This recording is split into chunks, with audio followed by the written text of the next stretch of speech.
Well, David, welcome to the middle. Thanks, Megan. Thanks for having me here. This is great. I'm so excited to talk to you. We have folks joining you in the background, which we'll talk about in a minute. But I want to ask you, I just want to get right into it.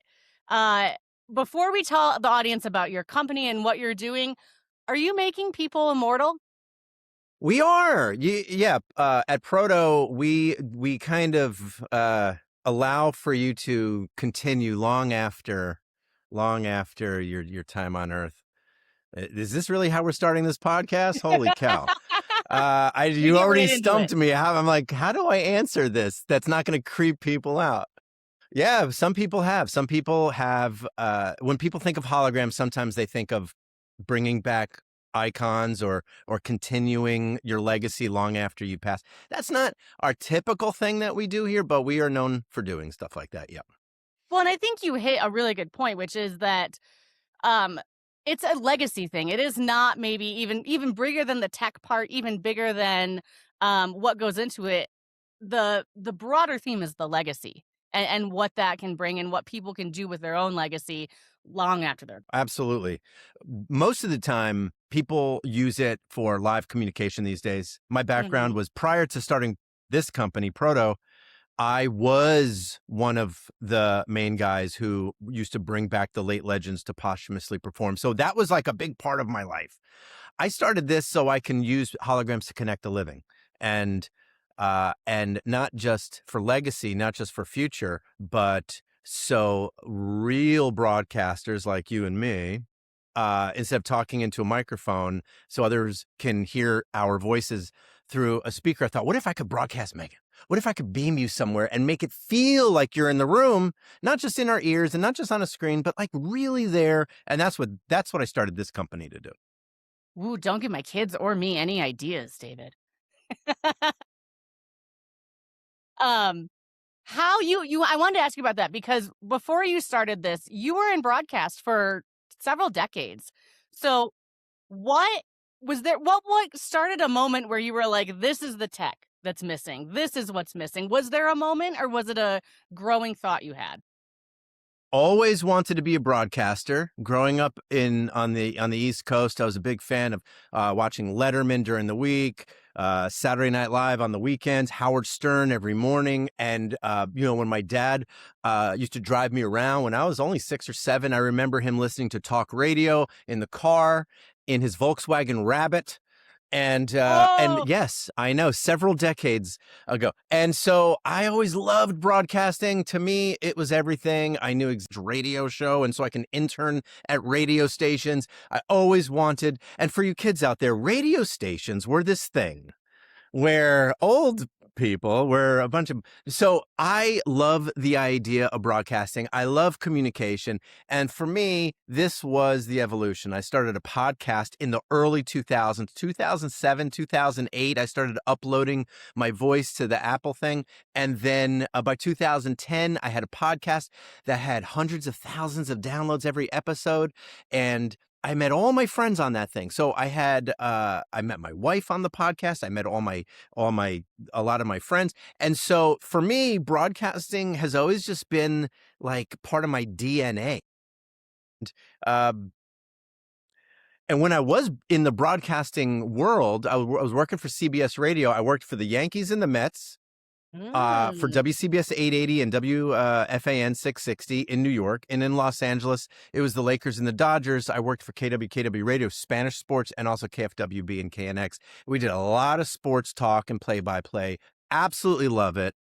I thought I was going to grow up and become like a play-by-play announcer, maybe for the New York Mets or something. And so for me, what you're looking at, if you're watching this, is these were holoportation booths. These were little mini hologram radio stations. So instead of broadcasting your voice or your face, the idea was that we could broadcast the entire person. And who's your team? Because you just described like East and West Coast teams. Yeah, I know. Well, this is what happens, Megan, when you so it's like okay, I'm not going to compare myself to an athlete, but if an athlete comes up through a farm system of the New York Yankees and then gets traded to the Royals, gets traded to the Tigers, they're no longer a Yankee fan. Yeah. They're with the team. Like they're on the team, they're with the team. So when I was with the Dodgers, biggest Dodger fan. When I was with the Lakers, huge Lakers fan. But I grew up a Mets fan, still root for them, still root for them. And I'll tell you, fantasy sports has besides me jumping from team to team on the broadcasting side, fantasy sports has ruined me because I follow players. I don't follow teams so much, and Yeah. I'll root against my team. Let's say I'm a Mets fan, I will root against the Mets if I've got the pitcher for the Yep. opposing team. I'm like, strike them all out, you know. Yep. So terrible sports fan, but I'm super passionate about it. We just had on a few weeks ago Clint Hurdle from if you remember him from his Mets days. Sure. But I think I totally agree. I just got into fantasy football maybe 2 years ago, and it is that, you know, I'm a Detroit gal because I grew up in Michigan, so Detroit Lions. But yeah, there are moments when, like, if I don't have or if there's a opposing player is playing the Lions, but I get points for something they do, I'm kind of like at the corner of my mouth, you know, come on, just give me some points here. Yeah. I get that, and athletes That's have done a good. very good job of, I wouldn't say expanding the news cycle or continuing the athlete athlete, and we're going to get into this. What they're doing with their own media and their own image and their own branding is a whole new level that we didn't see 20, 30 years ago.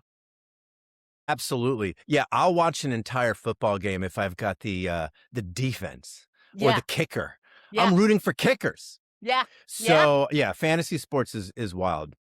When I was with the Yankees, when I was with the WCBS 80, the Yankees radio network, we were crazy about fantasy sports. We all the whole group, all of us in the cubes, all the cubicle salespeople, we all we would bet on every sport. We did a fantasy NASCAR, and I never watched a single F1. I never watched I never watched a race like that before.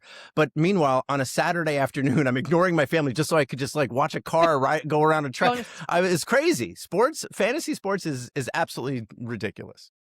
It opens the doors, though. I mean, it opens the doors to new fans, new folks that maybe wouldn't have followed it 20 years ago. How do you describe Proto to someone who has never heard of this? Yeah, we're a hologram technology company that broadcasts live and AI holograms of the person in real space, which is also a communal experience. So if you're walking through a mall or if you're walking through a stadium or arena and you see a digital replication, a digital doppelganger of a person, it has become a communal experience. Everybody in the room could see it. You don't have to wear anything. You don't have to download anything. You just walk in and there's the hologram of that person, that athlete, wearing the jersey or the brand ambassador that's giving you the ability to navigate seamlessly throughout the experience. We beam people live. We create AI, agentic, multilingual avatars of that person. So, Megan, I can take in 90 seconds, I could create an AI avatar of you. It looks like you. It's 4K resolution. It's got shadows and reflections. It makes it look like you're there. But you speak 300 languages and dialects. You could interact like you're there, even if you're not actually physically there. How close or far do these the sources of the hologram have to be? Thousands of miles. Anywhere? Thousands of miles. You know, you were just talking about Detroit earlier. A couple of years ago, Caleb Williams, not Detroit, but the draft was in Detroit. Caleb was the #1 overall draft pick. We beamed him from the draft. The #1 draft pick goes to the Chicago Bears. Caleb Williams, he stands up, he walks over here, and we beam him to Soldier Field. And so, I mean, in that case, it was only hundreds of miles. We can beam people thousands of miles, and they can see you, they could hear you, they could interact with you. It's like they're there. And the feeling of presence is so real that everybody in the room, everybody on the receiving side is they see them. They feel like the presence is in the room. We not sports related, but we beamed Mr. Beast Yeah. from a subterranean cave in a New Zealand remote location. We beamed him to the top of a bridge in the wilderness of North Carolina so he could effectively be in two videos at the exact same time. And so that's pretty wild stuff. And that was about 8,000 miles away. So, and we could beam anyone into unlimited locations. I could beam you into hundreds or thousands of places simultaneously. It's regardless of distance.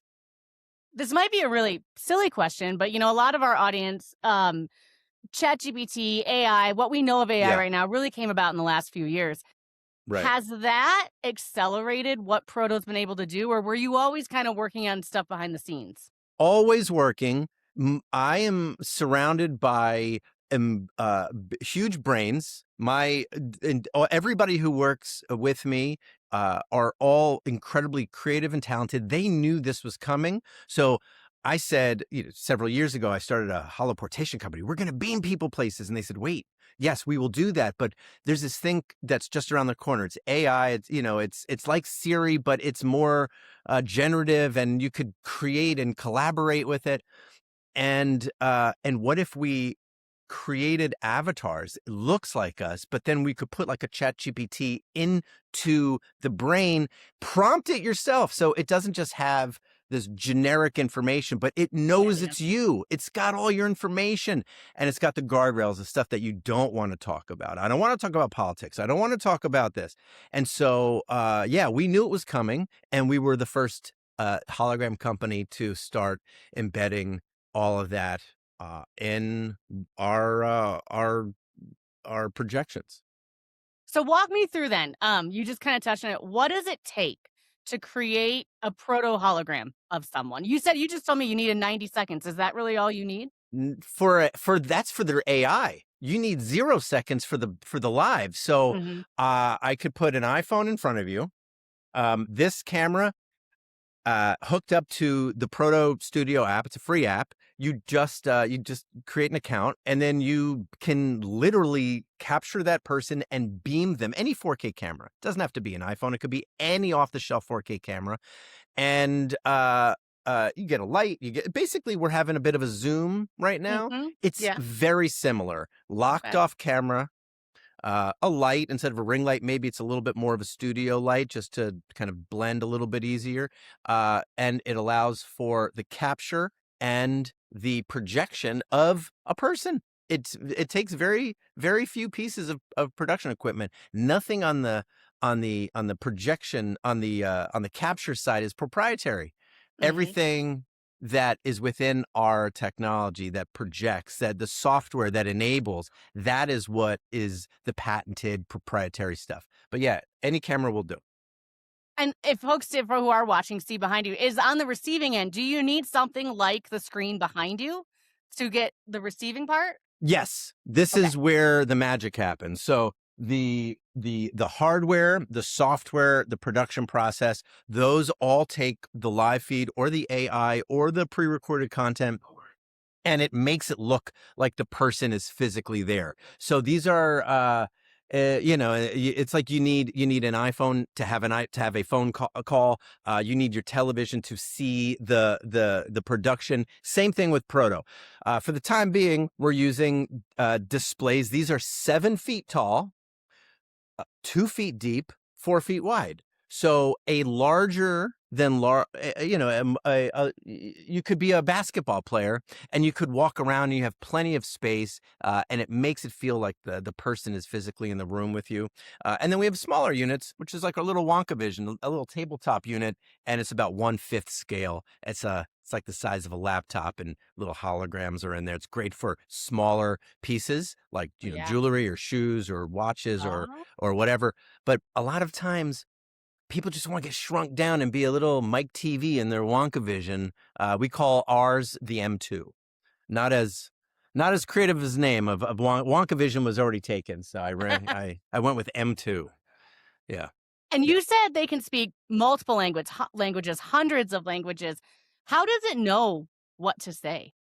So it's got the AI is triggered by whatever language you speak to it. So let's say you're a weary traveler and you just fly into JFK Airport or name the airport, and you speak Japanese to the wayfinding AI avatar.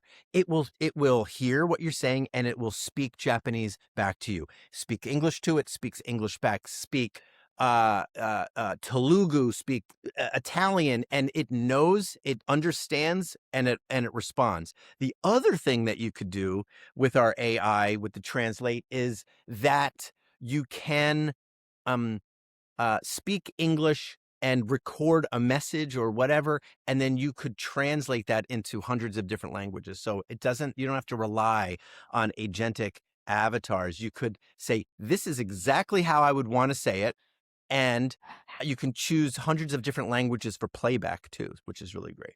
Okay.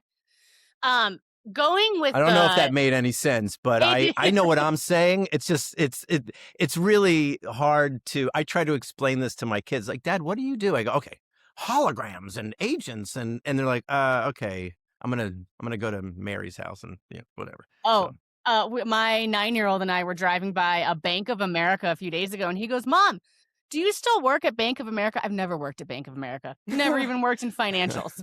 It's amazing what kids kind of pick up and yeah. think that's what my parent does. Yeah, Um, that's true. But this is a cool job though to bring to career day. I brought that little M2 to my I've got 10 and 11-year-old daughters and I have a 4-year-old son. My daughters love career day. I get invited every year. I'm so usually I was expecting to be like, Dad, you're embarrassing me. It's great. oh, no. I brought an AI hologram of Howie Mandel and I was like, who knows Howie? They're like, all the kids, all the 10-year-olds. And so they're talking to Howie. They're talking to him and In he's career day. responding and he's making jokes with them. And he was on his very best behavior. The AI of hologram of Howie Mandel, very much easier to understand in a classroom setting. Howie's great. Speaking of the AI holograms, what does it take? We kind of talked a little about if you're currently living, what it takes to get that broadcast out. But what if you're not? And I want to ask because I think one of your more popular examples or ones where I actually heard of you was you did Stan Lee at the LA Comic-Con. Mm, And what is the difference between what you need for someone who is living and someone like yeah. Stan Lee where he had already passed? Well, in the case of Stan Lee, and by the way, so that's a company we worked with, a company called Hyperreal. Yeah. Hyperreal is awesome. They win Oscars for like Lord of the Rings. Like they do all kinds of digital work. It's insane. And so we're working on so many things with them right now where we use our hologram technology, our software, our hardware, and then we bring in their special effects, and it's magical. So Stan Lee, we were approached by Cartoon Studios with a K, Cartoon Studios. They own the rights. I know it seems weird. It's like they own the rights to a person's name, likeness, and image, but that's typically what happens after Yeah. somebody passes. And then we worked with LA Comic-Con and the four groups, LA Comic-Con, Cartoon Studios, Proto Hologram, and Hyperreal. We all got together and said, what is this thing going to be? So the experience was we brought Stan Lee back using this kind of these amazing effects of Stan Lee, and his smile goes up, so they made his smile go up, and the way he would answer a question, true believers, and so he would go true, like, so we working with the estate in LA Comic-Con, they knew exactly how he looks, exactly how he sounds, and then the brilliant artists, Oscar award-winning artists, they created the avatar. Then after it looked and felt and sounded like Stan Lee, then training the brain. It's called prompt engineering or RAG Mhm. training. It's Yep. what is he going to say? What does he know? People are like, don't do it because he's just going to chat GPT. It's going to look like Stan Lee, but it's going to pull from the internet. That's not what happened. And that's not how we do it. So we actually create the ultimate library of everything Stan Lee ever said or wrote down. So if he gave an answer, who's your favorite? Now for everybody, Stan Lee, one of the Marvel, he was like Yeah, yeah, yeah. he's an icon in the Marvel universe. He created Spider-Man, and so maybe he gave an answer on a red carpet in 1983, like who would win in a fight, Spider-Man or Iron Man? And so let's say he said Spider-Man for these reasons. Though all of those answers were put into this kind of Stan GPT. And so he would answer based on actual facts and things that he actually said, and it wouldn't make up things. It wouldn't just say nice things to Hallucinate. you like a lot of ChatGPT does. It literally spoke and acted and reacted and answered. So that's how we do it. It's very sophisticated. You need a state approval, go through 100 approval checkpoints, and it has to be real. It has to. It can't mess with historical facts, Mhm. especially beyond Stan Lee. When you start doing stuff like presidential libraries or bringing back Mhm. founding fathers, we're working on stuff right now with America 250. You cannot have them say something or react in a way that they wouldn't have um, otherwise. Looking at athletes, foreign athletes that you have worked with or might work with in the future, what is Proto going to allow a team or even a league to do that they haven't been able to do before? I mean, it's the ultimate Hall of Fame, right? So you can not only as new icons are being created through the sports themselves, you could capture them on hologram hard drive and put them in your hologram Hall of Fame, and it is such an awesome fan experience. Now all of a sudden you're having meet and greets, you're having fan experiences. It's so experiential. You could take selfies with the athletes. You could engage. You could talk to them in all the multiple languages. And then, of course, for the greats who we have already lost, they can now be recreated very fast, very inexpensive compared to how it used to be, 10, 15, 20 years ago. And it'll keep getting easier and easier to do that. This is the ultimate fan experience. You used to have to watch a documentary or you used to have to watch file footage, Babe Ruth swings, and it's like grainy, but imagine being able to talk to Babe Ruth about, we actually have George Brett. We did something with George Brett at Kauffman Stadium. He took us through his thoughts about that very famous pine tar incident. Mhm. And he not only did he talk about that, this was an exhibition at Kauffman Stadium. So there was there's Caleb Williams now over my There shoulder. he I was is. talking about you earlier. And by the way, here's Manny Pacquiao. We beamed Manny Pacquiao in from Korea a couple of years ago prior to a press conference. So, but back to George Brett. He put the pine tar on the bat. He showed us how to put on pine tar. He described the smell of pine tar, and you could watch a TV show or you could open up a book and read about something, but actually hearing from the person, talking to them, asking them questions, and then them responding, there's nothing like that for that has ever existed before in the fan experience Yeah. category. This is great. We're in about 50 arenas and stadiums. Um, we're in a couple of halls of fame. We're in the Patriots Hall of Fame. We're in several others. We're working with all the different sports. It's great. And because you have said proto and sports go together really well, and I agree. Um, was there a sport that truly got it first? Or was there a sport that was there someone in your mind that you thought, "Oh, man, it'd be really cool if I could have that person?" Well, I like the big games. Like I like the Super Bowl. So I want everybody to know about this. Mhm. So I want the number one draft pick to get beamed in. And though I like to make big headlines, this isn't a Proto isn't really for any one particular thing. It's not for sports. It's not for retail. It's not for healthcare, beaming a doctor and a patient into a room. It's not for education, beaming a teacher onto a lecture stage. But you create these big headlines, you let everybody know about it, and then it's the person who's sitting on that couch over there when I'm giving a demonstration. They say, "Hey, can it be used like this?" Ways I had never even thought of before. Mhm. So the first sport that got it, I don't I don't know. I don't. Stumped you. I don't. I You stumped me.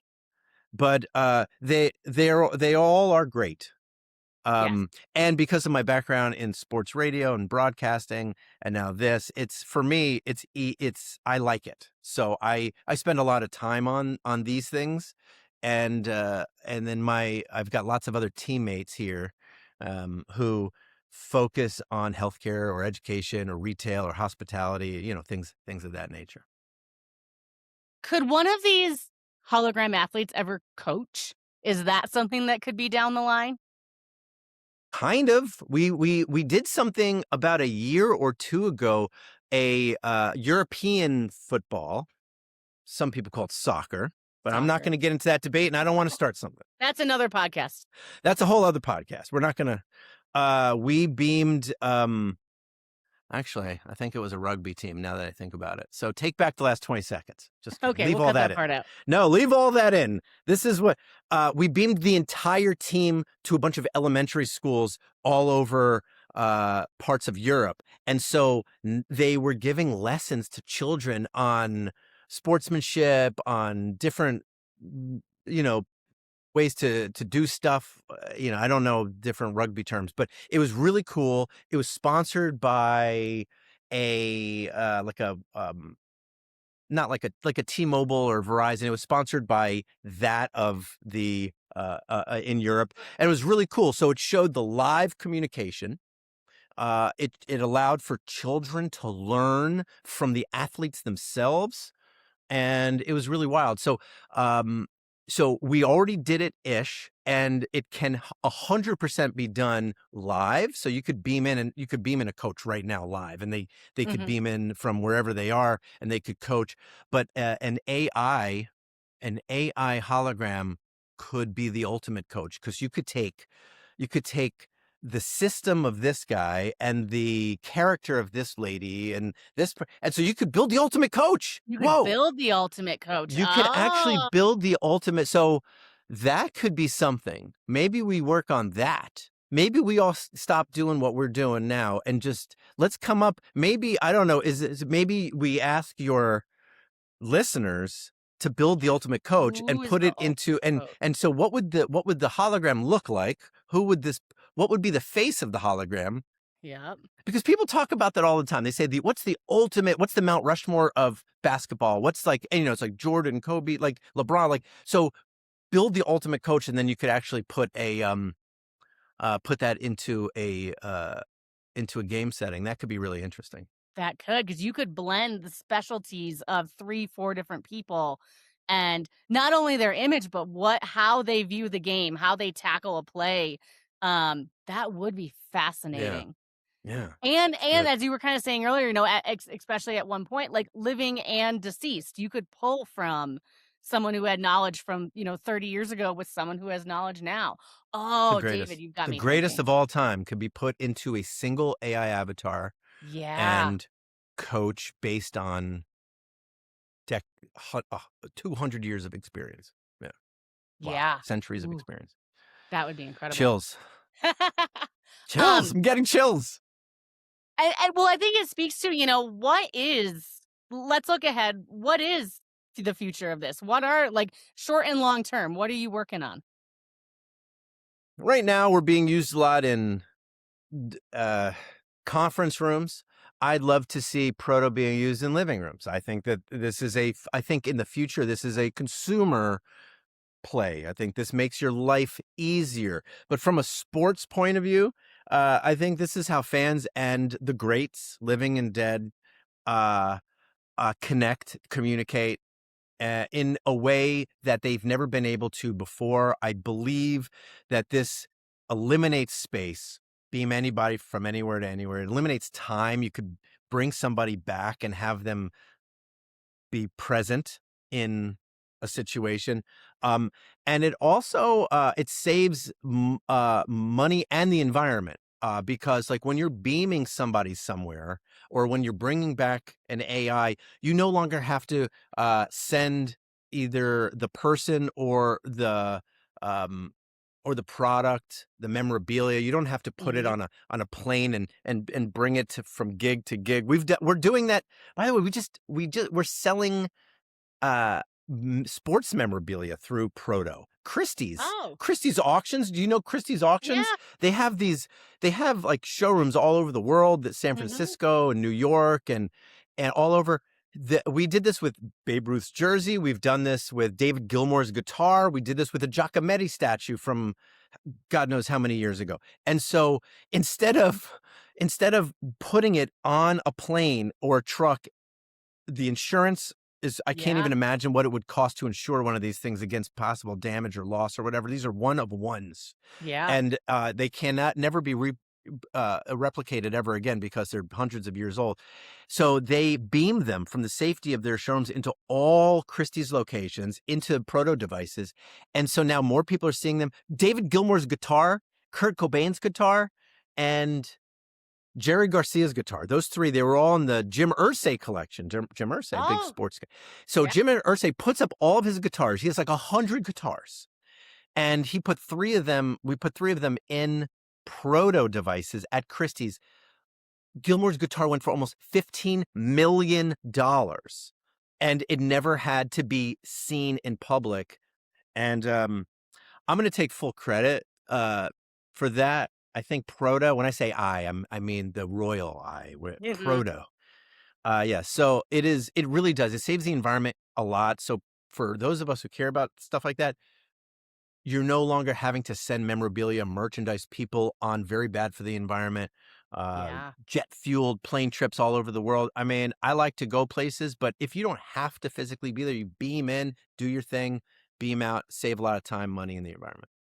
I Oh, don't man. remember what your question was. I went on a thing just now, You're good. but What maybe I answered it in one of my 8 answers there. So you just made me think, how many business trips have I taken where I was like, this could have been an email, or right, why couldn't I just, teleported here and then teleported back, which is basically kind of what you're creating.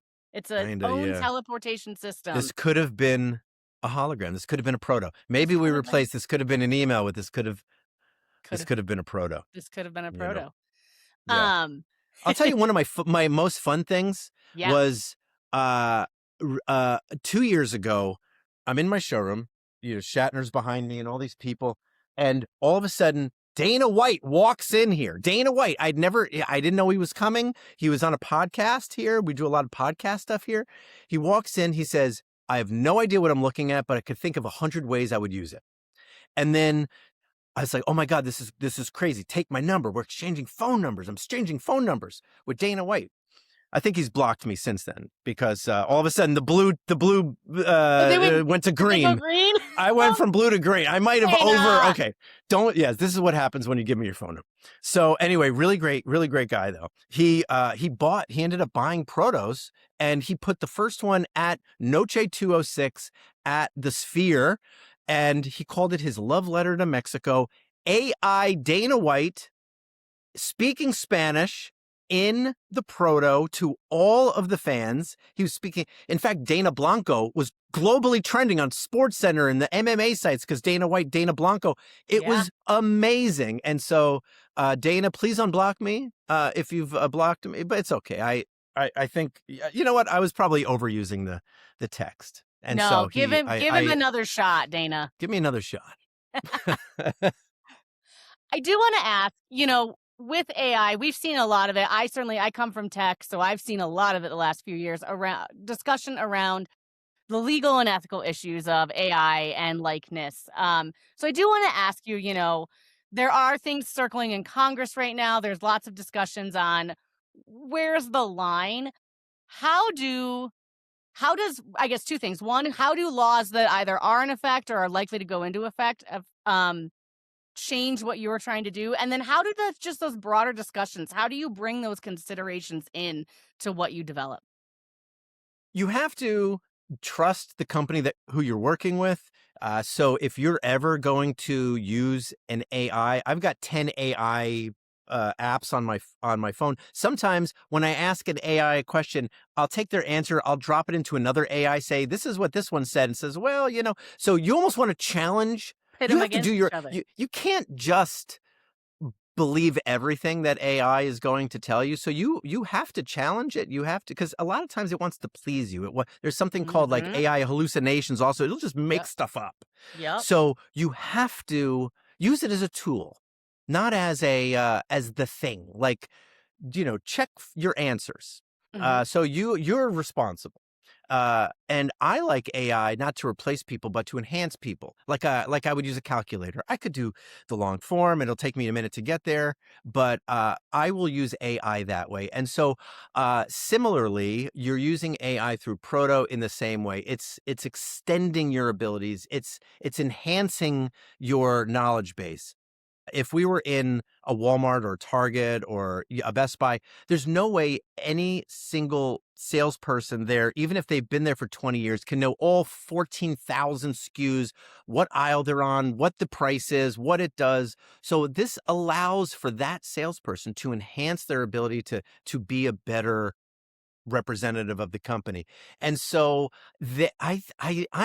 I'm really into it, but you have to know who you're dealing with. You have to understand the your responsibilities with it. Um, and when you're doing it, when you're actually creating an AI of yourself or of a likeness of another person, the guardrails that you put in are the most important thing. Guardrails. I don't want to talk badly about this person. I don't want to bring race relations or global politics. I'm never going to answer those questions. And so the guardrails are put in very specifically so that if I'm asked that question, if somebody's being like kind of a smart guy and he wants to get my AI to say something, I'm not going to say it because we've prompted it securely to do it. And so that's what every company needs to know is how to prompt their own AI or hire a company that you trust to do it for you. And those guardrails, do you think they apply to maybe not more legal, but ethical landscape of AI, especially when you're talking about bringing someone back or bringing someone as a digital entity? Yeah. I'm not truly in love with bringing people. I think it's important in certain cases. I know in my past life of digital resurrection. I ran a company that had patents that were once famously used to put Tupac on stage at Coachella, and so we were bringing back. As I'm talking, by the way, for everybody looking over my left shoulder is Biggie, Notorious B.I.G. So I'm talking about the ethical landmines of bringing back people, and then of There he course is. the ghost of Biggie Smalls materializes over my shoulder. So um, Biggie, you threw me off a little bit here. So now I don't even remember where I He's was just going staring with you this. down. He is. He's not saying much. He's just kind of looking at me. So ask me the question again, because I Do totally. do those guardrails that you were talking about also Oh apply yeah, in an ethical or is that how you view it yeah. ethically as well? I do. I think it's morally, ethically, legally, all the factually. I think all of those things play a very important role. It should be a trusted source. I think about it all the time. I didn't love bringing back the late. I felt like at some point it got a little macabre for me, which is why I started this. I was like, I don't want to fully uh, rely on people dying, To icons dying, because I mean, there was a time when I'm not going to say who it was, but there was a time when like one or two icons just passed back to back. And I remember thinking to myself, how long do I wait before I call the estate and say, hi, I'm David. I bring late legends back. I was like, this is not my life. This is not good. There was we were the only ones doing it. So it's not like, it wasn't like a land grab, like, let's get them all. But I was like, it's not really for me. I'm a broadcaster. I wanted to connect the living. So I never really thought about it. But now it's coming back again because of AI. And now all of the ethics and morals that come into play mean a lot more than just putting Amy Winehouse on stage and having her perform, and you're going to get a lot of backlash for something like that because of how she was allegedly treated while she was alive by her management, or things of that nature. I don't know much about that, but yeah, this is different. These are historically accurate.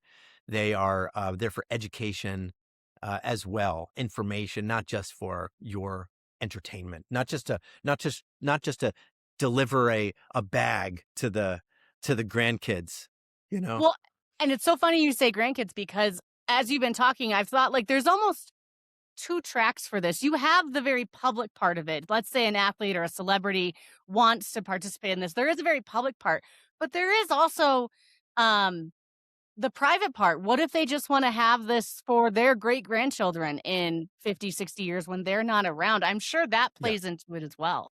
we're doing that. We're doing that. And I wasn't fully on board with this at first either. We have recently made global news.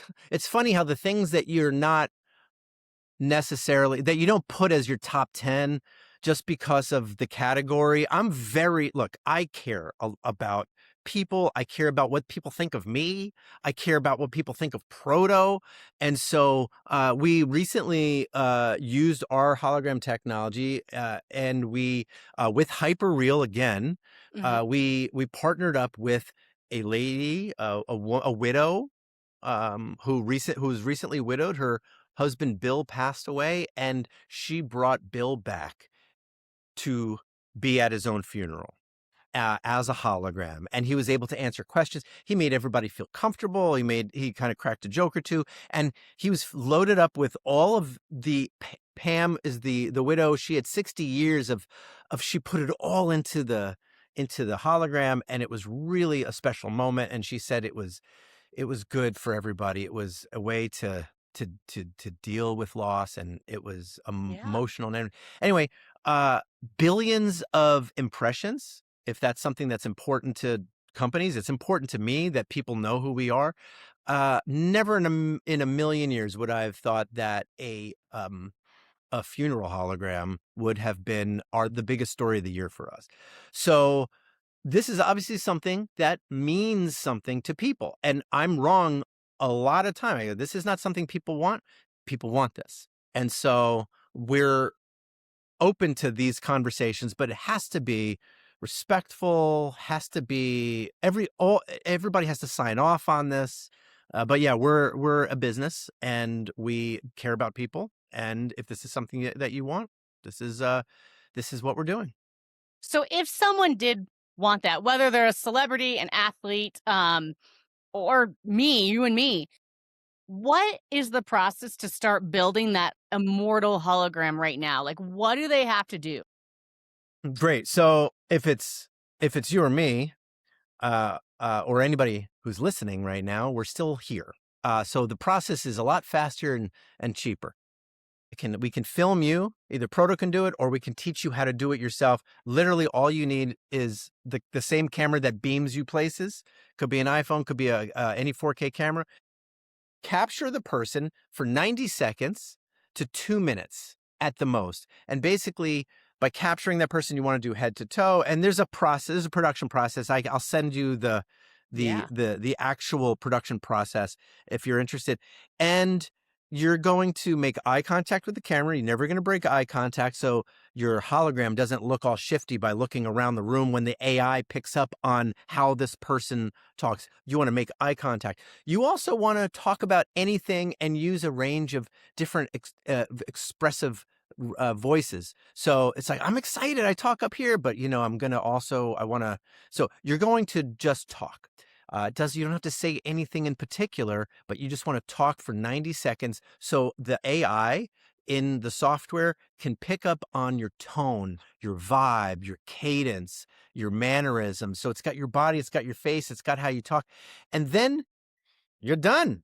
And then after that, your AI avatar is just kind of standing there not doing anything. That's when the prompt engineering comes in.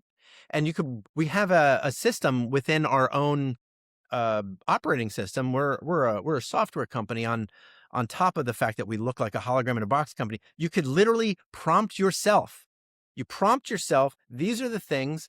I don't know how to prompt myself. We have an app for that. Say, I'm David Nussbaum, the founder of Proto, and I want an avatar that explains everything about my life and everything. And so it'll spit out 10,000 words about me. It'll find my LinkedIn. It'll look at Wikipedia, any public stuff. You don't have any public stuff, you might have to put a little bit more information in there. And then you're done. Then it's put in there. You test it. It sounds like you. It looks like you. It's great. How many languages? 75 languages. Great. So now my AI avatar speaks Italian, speaks Zulu, it's wild stuff. It takes very little time. It's really easy to do. And it's getting easier every day. I was gonna say, like, you summed it up brilliantly. It sounds so easy. I hope I made it sound easy. I mean, look, the first time you do it, it's going to be like, I don't know what I'm doing, but it's okay. Everything. We're here for you. And you ever get like an update on the iPhone? You're like, but I just learned how to do the last update on the iPhone. Like, I don't want it. Update. I just did my last update. Same thing. Like, and then, but you're like, oh, this is actually better. This is better. Like, I didn't want to update. I was happy with the way it was. This is great. And Proto updates every 6 to 8 weeks. Okay. Our operating system levels up. So in 6 weeks from now, this is going to do even more stuff than it did. And this is Jewel over my shoulder. We don't have an AI of Jewel, but Jewel performed. She reached out to me. She said she wanted to do an art exhibition at Crystal Bridges, which is in Arkansas. And Crystal Bridges is actually, I think, founded by one of the Waltons, Alice Walton. Oh, okay. By the way, we were just talking about so Jewel, we did a hologram of Jewel. This is my dad. So for everybody watching, so say that. Wait, I'm going to fast forward you a little bit, Dad. Here, this is my dad and my mom. So this is great. So we were just talking about legacy. Mm-hmm. My mom and dad, if you're watching this, they're holograms of my parents. That, if you're 5'10", you appear 5'10". They look like they're there. The shadows, the reflections, it's them. My great grandchildren will get to know my parents. And it's really great. Like, I don't know my great grandfather. I don't even know his name. I don't know what he did for a living. But now with technology, it's there. It's always going to be there now. So things are starting to get really exciting. My last two questions for you. 5 years from now, 10 years from now, what does the average sports fan experience and relationship with Proto look like? Are they using it every day? Is it when they go into a stadium? Is it just fully ingrained into their day-to-day activities? I wish I could think 5 or 10 years out. I'm trying to think about what I'm doing in 5 or 10 minutes from now. This because things move really quickly. But you know what? I'll go like Star Trek a little bit on you. I think that we're watching our games. I think we're not just watching. I think we're involved in the game. I think we're interacting. We're starting to see, what's it called? Cosmic baseball and banana ball. Like the fans are so the game is changing. And so I think you don't only have to be there. We're seeing this with the Sphere. We're seeing this with Cosm. You're involved. Yes. You're a part of it.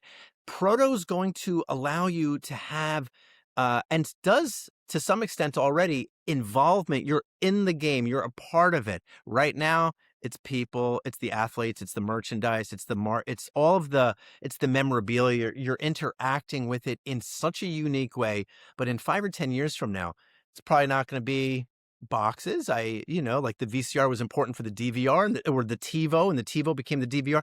I would love for Proto. So we're constantly evolving. I would love for us to put out the next thing. I want to put like a tablet on the ground and hit a button, zoom, and then a Proto hologram kind of comes out. This is what people want. This is what people expect. Because they watch movies, they watch The Time Machine, or they watch Back to the Future, or Star Trek. Help me, Obi-Wan Kenobi. So I think that's I think 10 years is going to be so wild. I mean, think about what AI was 2 years ago. A lot of people didn't even know what it was 2 years ago, and now you can't live without it. Yeah. And so I feel like in 10 years from now, holy cow, it's going to be ridiculous. And I think what you touched on, which I'm seeing so much of, and I think is the future, especially in sports, is the personalization of it more Yeah. and more. The fan experience is very personalized to what they want in that moment. And I think this is just going to be another one of those. How do I get the experience that I want when I watch a football game, a baseball game, when I go to my little league game? What is that personalization? And I think that's what Proto is really marching towards. I agree. Let's ask Albert Pujols, one of only 3 members of the 700 home run club. I wish I could do that. I actually don't have him on AI either, but he's amazing. He invested in Proto. He's an You investor. He owns and it. you He have owns. you have a lot of athlete investors. We have athlete investors. Al Yeah. Leiter, from I was a Mets fan growing up, so Al Leiter's an Mhm. investor. We have Albert Pujols, Luke Walton. I used to sell the play-by-play when I was working for the radio station when he was with the Lakers. Luke Walton, 20 years, almost to the day from when he was on the team and I was selling his play-by-play to him investing in the company.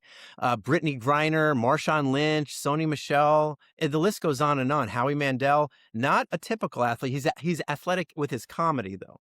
But yeah, it's great. We have and the most amazing investors, and that's the only reason, not the only reason. I mean, that's one of many reasons why you and I are actually talking today. This is not an inexpensive company to run, Oh, I'm and you sure. need investors.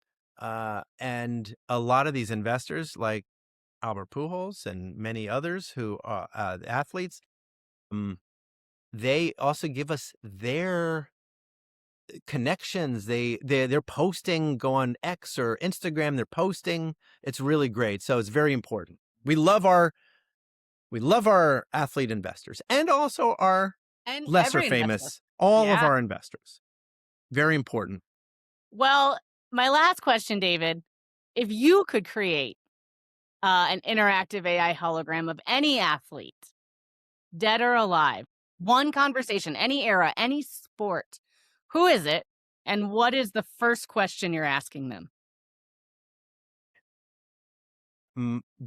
So maybe you have to go back. It wouldn't be alive. It would have to be a late legend.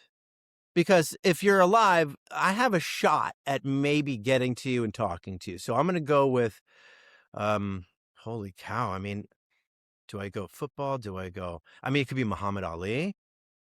It could be, it could be Jackie Wilson, Jackie Robinson. Sorry, Jackie Yeah. Wilson. Um, cut that part out. I'm kidding. No, keep everything in. I, this guy doesn't know what he's talking about. Yeah, maybe Jackie Robinson. I think what he must have gone through. Uh, I like. I not only do I like icons, I like trendsetters. I like. Um, I like people who did stuff first. Hmm. And as much as I'd love to talk about any of these other athletes, I'd have to say what Jackie Robinson did was iconic and really set the tone for everybody who came after him. I don't know any one particular question. I think I would really get into that conversation though. Um, It would be good. yeah, that conversation, because also, I was with the Dodgers radio for a while and so I think my connection would come full circle in that moment. But yeah, maybe what made you keep going? How did you block everything out and became you were a great. It is so hard to get your job done when people love you, when people are rooting for you, but he had so many naysayers and haters. I mean, it didn't get much worse for him than anybody. I mean, he had it as bad or worse than any other athlete who ever existed, and yet he managed to become the greatest or one of the greatest. And so, I think my question to be, how did you cut out all the noise and focus and stay focused? That How'd you was do it? how'd Yeah. you do it? There has to be better questions. But some unique question I just came up with. So I'll tell you really, mine. David, that's your unique question? No, Yeah, no, it's the same question everybody probably would have for him. So. but I'll But tell you mine. Uh, I probably not feasible, but I want to go back and talk to Tommy Bridges, who was the Detroit Tigers pitcher from 1930 to 1946. And the reason I want to talk to him is there is a long-standing story in my family that my grandfather pitched 2 innings for the Detroit Tigers when Tommy Bridges Yeah. took a hit in 1938 during a game. My grandfather played baseball at the collegiate level before World War II. We've never been able to verify this, but it's just always kind of been there. And there's parts of it that don't make sense. How did my grandpa get down to Detroit? How did this work? But there are parts of it that do. So I've been on a quest for a while to figure out, did my grandpa pitch 2 innings for the Detroit Tigers? And the only person that I could talk to, I think, is Tommy Bridges. So that would be mine. I got to figure that out. I So love it. I hope this was interesting for your listeners. This is I love sports broadcasting. I got a little nervous because of my desire. I've been telling people I want to do a half an inning of play-by-play for any team who's willing to have me. This literally my sixth. When I was 6, I remember watching the Mets games. It was like 1980, 1981, something like that. And I remember watching the Mets game and turn the volume down. And my parents tell me that my buddies and we would all just kind of call the games. We would do the I would do the play-by-play. Someone else would do the color. I'm, you know.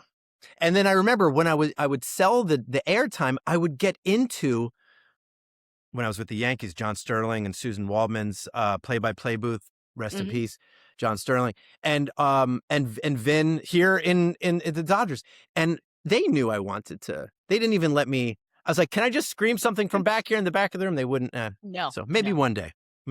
But this is great for me. I feel like a little bit of my childhood, David, the passionate wannabe broadcaster, maybe accomplished a little something today with you.